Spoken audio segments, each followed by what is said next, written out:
Hello, Sam from Tool Hut.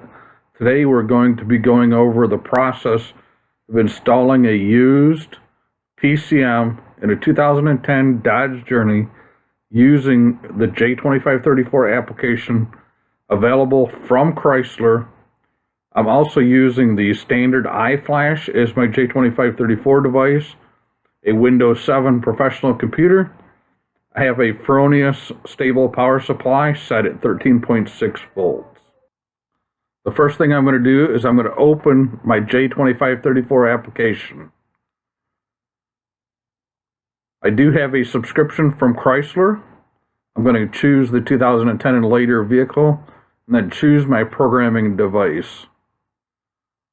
My username and password is already in there. This is the process that it starts to go through.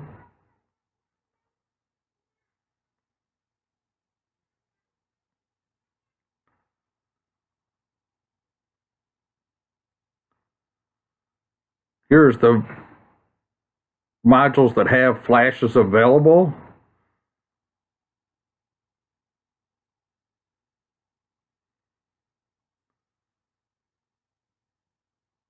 I tend to like the topology view better. I've chosen the PCM. I move my little box out of the way here.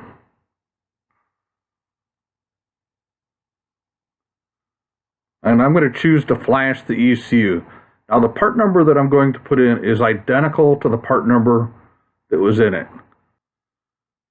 Because the module that we're putting in is used, this is the point that you're going to install the replacement module.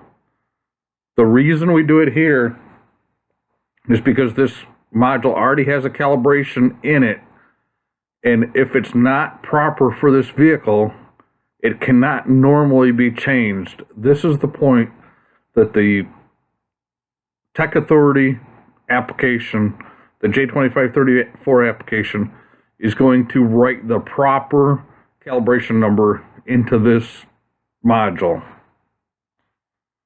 The key can be turned off. Whatever you do, do not disconnect the battery at this point.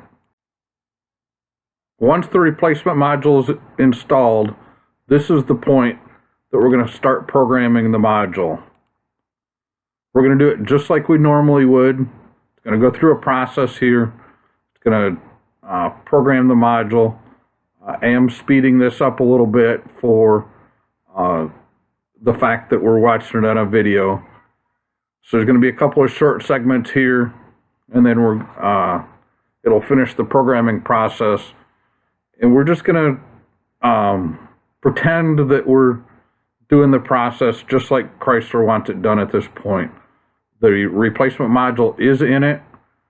We're programming it with the proper calibration number. The flash process is continuing here. It's just about done. It has went through a little bit of a transition between the engine and the TCM, but it has not asked me to do anything different. So I haven't done anything as far as turning the key off or nothing yet until this point. So turn the key off.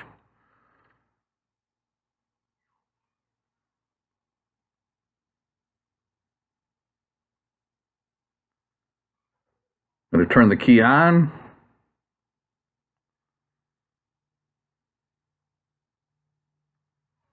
Tells me my flash program was successful. We're also complete at this point. Now normally at this point we would go into the WCM under the special functions and do a PCM replaced. We're not going to do that in this case because we don't want to have to use a skim pin if we don't need to. At this point we're going to open up the application that came with the iFlash. I've also done this same procedure using the Drew Technologies J2534 toolbox. Essentially what we're going to do here is going to go through a VIN process. It's going to read the VIN. We're going to tell it that it's not correct. We're going to type in the new VIN, and then we're going to hit the button that says VIN Programming. This will take just a minute here to do.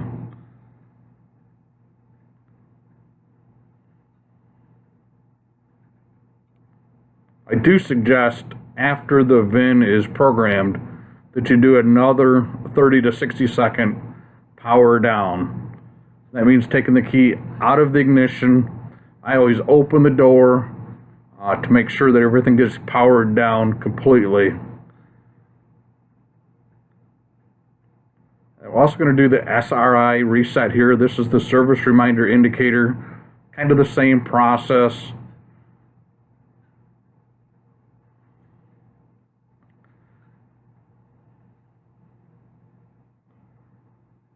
This is just the mileage. Ask if the mileage is correct. It's not. I'm going to put it in there.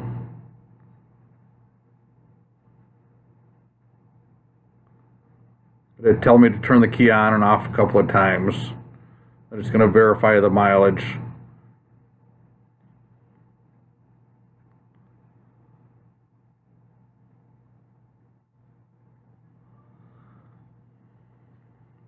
Put the mileage in wrong, so I'm going to do it again here. I do struggle with it a little bit. I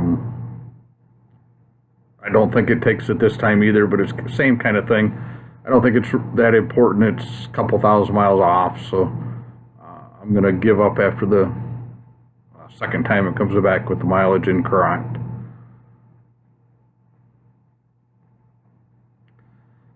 I do program it with the YTech properly once I'm done here, but I don't think that this process would have kept it from working properly.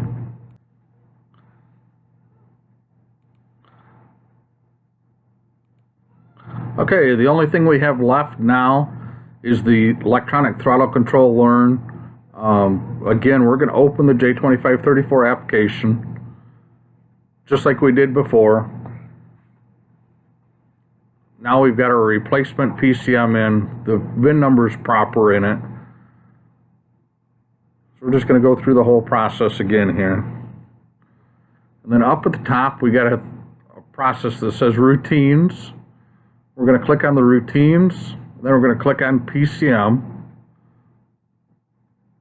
Then we're going to learn ETC. This did work properly. And you notice that the VIN is up there, and it also has the original VIN that was in the PCM before I started. So, but at least it's the right VIN now. So we're just going to go through the process of doing the ETC learn here. It's going to tell us to push the accelerator pedal to the floor once and then release it for 6 seconds or so. Once this process is complete, this vehicle should start and run properly with the proper calibration in it. So we're completed. The job is done once we're done here. The only thing that I struggled with on this whole process was getting the SRI mileage correct. But like I said before, I didn't think that that was a critical point. It wouldn't have kept the car from running. And I really don't know that it would have given any errors, so we're just going to leave it be. I did correct it with the YTech just to verify that it was done properly, but I really don't think it would have caused any long-term problems. The ETC did learn, and we are complete.